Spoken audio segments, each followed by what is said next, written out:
Annibale. Welcome to South by Southwest. Thank you. How are you doing today? I'm doing pretty great. How about you?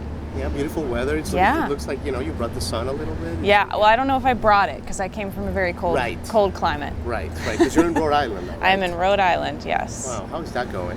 Great. I live, like a little bike ride from the ocean, so now that it's getting a little warmer, I can take the dogs for a walk on the beach. It's just, I love that. Yeah. Because, you've been in Nashville. You started in Nashville, then you're from Pittsburgh, went to Nashville. You've been kind of all over. Yeah.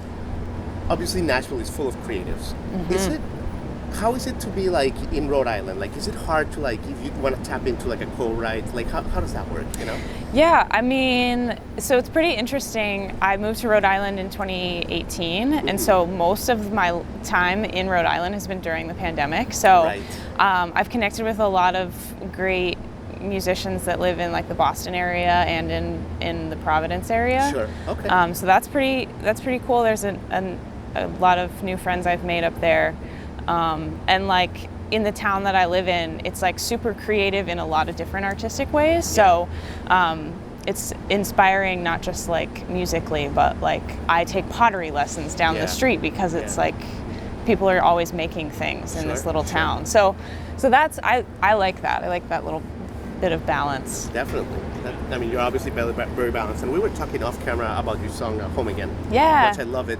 And we're coming up on June of the anniversary of when the song was released and when you were supposed to get married. Yes. Right? Yeah.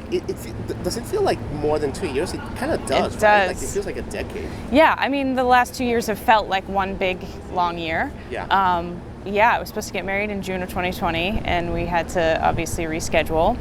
But on the day that I was supposed to get married, I ended up putting out the song Home Again. That's amazing. We made a little music video. My wife is in it. And we sort of snuck into our wedding venue, and because it's right on the water in Rhode Island. So we shot a fun little video there. Yeah. How was that when you had to postpone your wedding and all that? Was it a little heart-wrenching? Yes. Yeah, because we had just sent out the invitations. It was March 2020. We're well, this will be better in a couple weeks or something, right? Sure. So, it was kind of, devastating to just be oh, okay. We're going to have to wait 460 days now instead of... It was always so weird because, the world was in flames, but at the same time, so I'm sure you felt guilt, but at the same time it sucks. It was, you're human. Yeah. Anyway, but let me ask you about your songs, because your songs are amazing. We're low-key obsessed since we started. Thank you. For research a couple weeks ago. A lot of them have been on One Tree Hill. Yeah. Grey's Anatomy, Pretty Little Liars. Yeah. I'm not an artist, but I am fascinated with this, Brooke.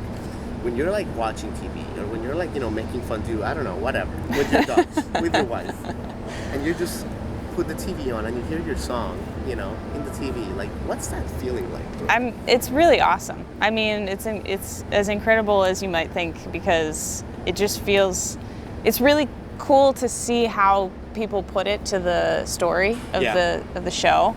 And for instance, One Tree Hill was one of those shows that I watched in high school, which is kind of dating myself, but in the last season of One Tree Hill, I had 3 songs, and I was that's crazy, freaking out. Yeah. And then Grey's Anatomy is a whole different other thing, because I can't watch blood and medical things, so I had to watch it really? Sort of this. Okay. But and did they put you in a bloody scene? No, it was an emotional oh, thank goodness this person survived scene, and sure. Yes. Okay. Yeah. Right, at least they did that. Yeah. It wasn't in a hardcore surgery scene or something like that. I love that. And Brooke, you've been here at South by a few times before. Yeah, I was here in 2018. Yeah. 2018. What has it been to you to come back here? That was a big year for you. I remember you were at Folk, at Folk Alliance that year, and a bunch of stuff. What does South by mean to you? It's sort of that milestone in any artist's career to come down here and experience this and perform and meet other artists. I'm particularly excited about tonight because I'm performing with some label mates. I'm just newly signed to Network Records, and great group of guys for sure. Yeah, so it feels a little bit like catapulting myself back into real life, because I've barely played shows in the last 2 years or been able to. So coming down here is kind of just launching this next year with new music and It's gonna be a big year for you, Brooke. I can feel that vibe. You know, like you got something cooking. Oh, thank you. You got something cooking. I'm excited to hear it. Yeah. But thank you for your time. I know you have a busy week. Let me leave you with this, Brooke.